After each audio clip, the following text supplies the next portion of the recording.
North Korea officially confirmed it sent troops to support Russia's war against Ukraine, reported South Korean media outlet Yonhap on April 28.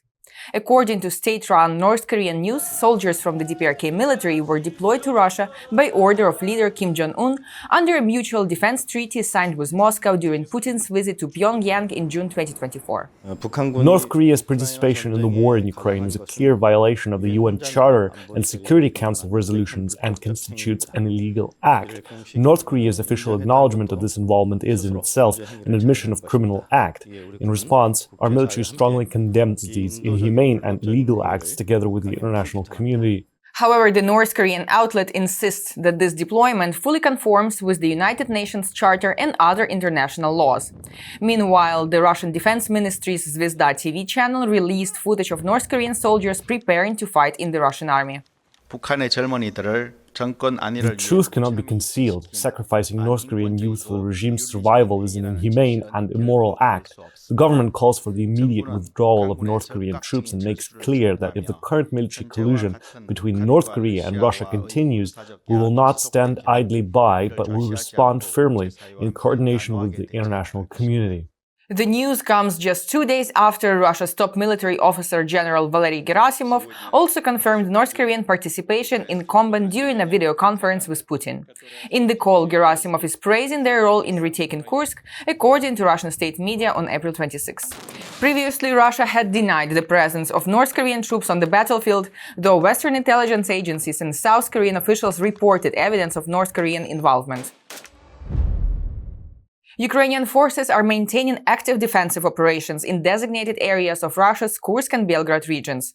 This was underlined by President Zelenskyy in his evening address, following a briefing from the Commander-in-Chief of the Armed Forces of Ukraine on April 27th.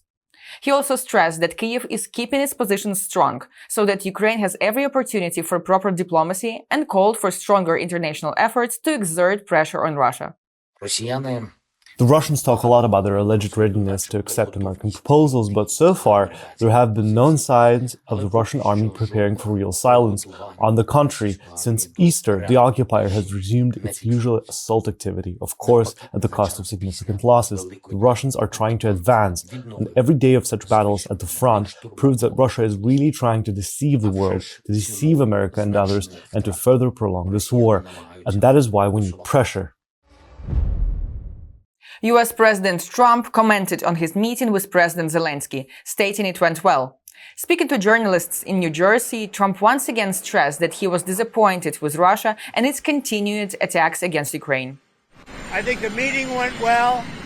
We'll see what happens over the next few days. We'll probably learn a lot. I was very disappointed that missiles were flying by Russia, but that missiles were flying. Very disappointing. We'll see how it goes. Answering the question on whether or not he will talk with Putin again, Trump stated that he will. He also mentioned the steps he is expecting from the Kremlin leader. Well, I want him to stop shooting, sit down and sign a deal. And we have the confines of a deal, I believe. And I want him to sign it and be done with it and just go back to life. The US and Ukrainian leaders met in the Vatican on Saturday, where both had arrived for the funeral of Pope Francis. The one-on-one talks, which lasted 15 minutes, were held in St. Peter's Basilica.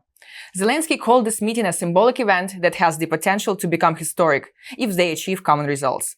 The two presidents managed to discuss many things, in particular the protection of Ukrainian lives, a full and unconditional ceasefire, and lasting peace that will prevent the recurrence of war. While in the Vatican, the Ukrainian president also had bilateral talks with various European leaders. Steps needed to establish a full and unconditional ceasefire and develop further security guarantees were among the main topics while meeting with the UK Prime Minister Starmer, the French President Macron, and the Italian Prime Minister Meloni. Zelenskyy also met with the European Commission President Ursula von der Leyen, with the preparation for a 17th sanctions package against Russia being one of the issues discussed. A huge round of applause rang out in St. Peter's Square when the Ukrainian president emerged from St. Peter's Basilica ahead of Pope Francis's funeral. Drones struck the Kremniy-EL microelectronics plant in Russian Bryansk. with up to 15 explosions occurring near the facility, reported Russian Telegram channels on April 28. The plant is one of Russia's largest microelectronics manufacturers, producing components for a range of military applications. These include missile systems such as the S-300, S-400 and Iskander, air defense systems like Panzer, radar installations, electronic warfare systems, drone and avionics for combat aircraft. The head of Ukraine's Center for Countering Disinformation, Andriy Kovalenko, noted that Kremniy-EL plant had been targeted multiple times in the past.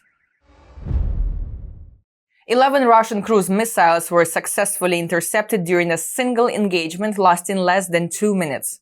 The results of NASAMS air defense system unit operators were shared by their commander in a video released by the Ukrainian Air Defense. Our unit destroyed more than 150 targets. Most of them are cruise missiles, but there are other targets as well. We fought a lot of anti-aircraft battles, some of which I remember very well. This is when there were very massive attacks on the critical infrastructure of our country. We were covering it. In some combat operations, we had to reload missiles.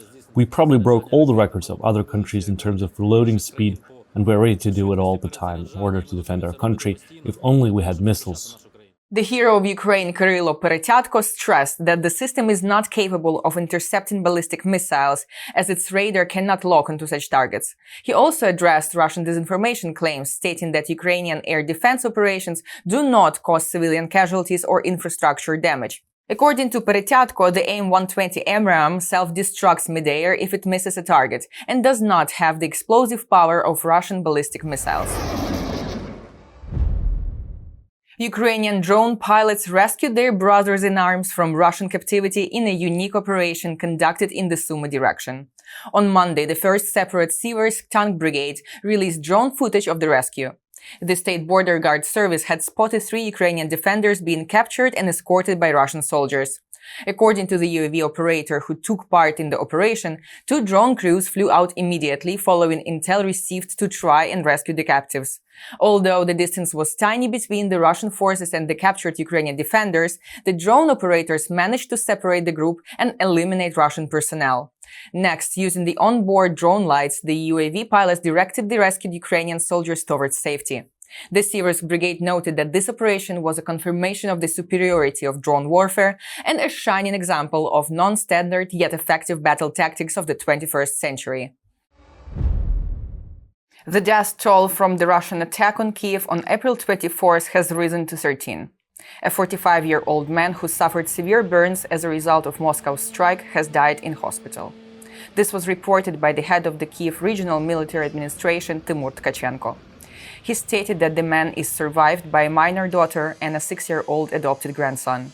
The house where the family lived was completely destroyed. Hundreds of people gathered to commemorate the memory of 3 family members killed in Russia's strike on Ukraine's capital on April 24th. 17-year-old Danilo, his father Oleg and mother Victoria lived in a first-floor apartment of the residential building targeted in Thursday's attack. Я дуже давно знав Даню, і ця людина була самою щирою, радісною і веселою, яку я зустрічав поки що у свої 18 років. І хочу сказати, що багато планували, багато мріяли, але, на жаль, так сталося. Я пишаюся тим, що в мене був такий друг, як Данило. Дякую вам. Людина, яка була зразком для всіх інших батьків. Саме головне для них були це їхні діти. Данечка, світлий хлопчик, спортивний, саме дружелюбний. Тому ми і бачимо, скільки сьогодні прийшло друзів сказати йому останні слова. From the early morning of April 24th, Danilo's friends gathered near the destroyed building, hoping that the boy would be rescued. His body was recovered in the evening. Danilo's younger sister Yana survived and is now in hospital.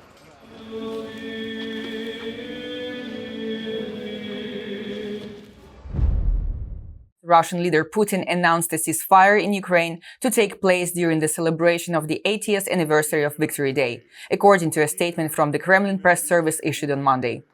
It said that all military operations will be suspended from midnight May 8th until midnight May 11th. Meanwhile, the Ukrainian Minister of Foreign Affairs Andriy Sybiga underlined on his X page that if Russia truly wants peace, it must cease fire immediately. Why wait until May 8th? If the fire can be seized now, and since any date for 30 days, so it is a real ceasefire, not just one for a parade. And Ukraine is ready to support a lasting, durable, and full ceasefire. Russian troops attacked the Cherkasy region, targeting its critical infrastructure. According to the head of the Regional Military Administration, Igor Taburets, Ukrainian defenders shot down 15 Russian UAVs. He added, however, that there were hits, in particular a gas facility was damaged. Taburets also stressed that this was one of the largest attacks on the region since the beginning of Russia's full-scale invasion. In Cherkasy region, we have 6 wounded who sought medical care. It's all minor wounds, you could say light injuries. They're all civilian workers of the critical infrastructure. No other casualties were reported, and that's the most important thing we can talk about at the moment.